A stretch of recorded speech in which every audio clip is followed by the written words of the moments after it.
So saan pa ba tayo lulugar? Nandiyan na, kinukumpleto ko na. Yan lang naman yun.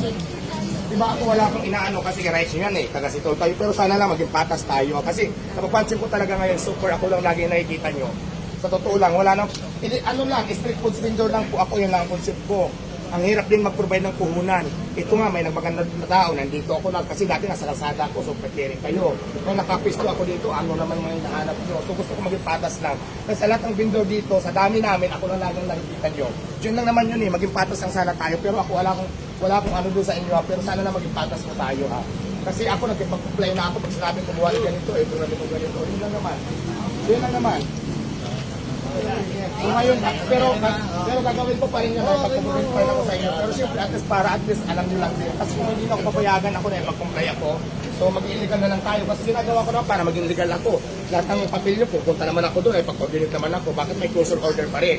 So di ba? Ano pala? Yun lang naman yun eh. Recommendation lang Pasensya yan. lang kasi yung naintindihan mo naman yung sa loobin ko, di ba? Lahat naman, pag-coordinate naman ako. Pero sana maging patas lang po tayo. Kasi ako, hindi pa ako mayaman ha, nagpapayaman pa lang sana ako. Pero bakit daming ganyan?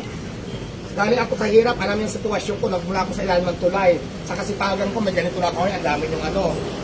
So, ano ba gusto nung gawin ko sa buhay ko? Di ba?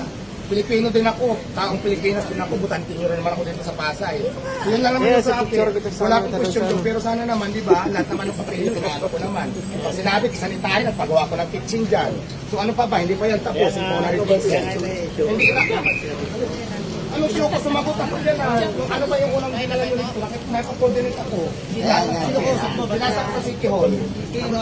Nalisag nila, pupunta ka sa Mayor's Office. Dapat nalagay mo ng copy package. Sige lang, basta pupunta ako doon. Kailan ako pupunta? Mamaya? Dito na ako kay Diwata. Oh. Sa may service na. Sige, kasi di ba, para sa alam nyo. Endorse na kami. Hindi kasi mag-closure kayo na pag-comply naman ako. Hindi naman tama yung ganun siguro bilang isang mamaya. Saan ba ako lulungan na ba gusto nyo mangyari sa buhay ko? Yan lang naman yun eh. Kasi ako lahat ng sinasabi yun pag-comply po ako, lahat ng sinasabi nyo, lahat ng requirements na kailangan natin, pag-coordinate naman po ako sa inyo. Tapos nakakalungkot lang kasi may closure ako. Bakit sa dami ng vendors, ako lang lagi nakikita nyo. Ito ba dito na malalaking tindahan dyan, mayroon bang mga Mukhang ipapasaran ng mga ata si Diwata. sa akin. Yun lang naman sa akin kuya, maging patas lang po sana tayo. Ako wala akong question doon, pero sana naman lahatin nyo na lang. Kasi ako naman lahat ng pinuprovide ko ito, sinasabi nyo, meron, sinano ko naman. So, kasi ang nangyayari kasi parang hindi na Huwag naman sana ipasara.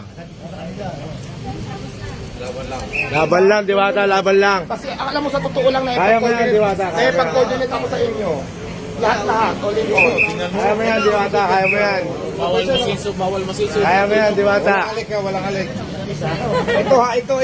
Ito, vlog pa to. Ako ito, wala akong question. Pero sana naman maging patas lang po yung laban. Kasi may closure order na ipag-comply naman tayo. Lahat ng requirements naman, kung kaya ko mag-provide, pinoprovide ko naman. So, di ba yun lang naman eh. Palitan mo yung pangalan. Kaya mo yan, kaya mo yan. Sikat na yung pangalan mo eh. Sige, pupunta po ako doon.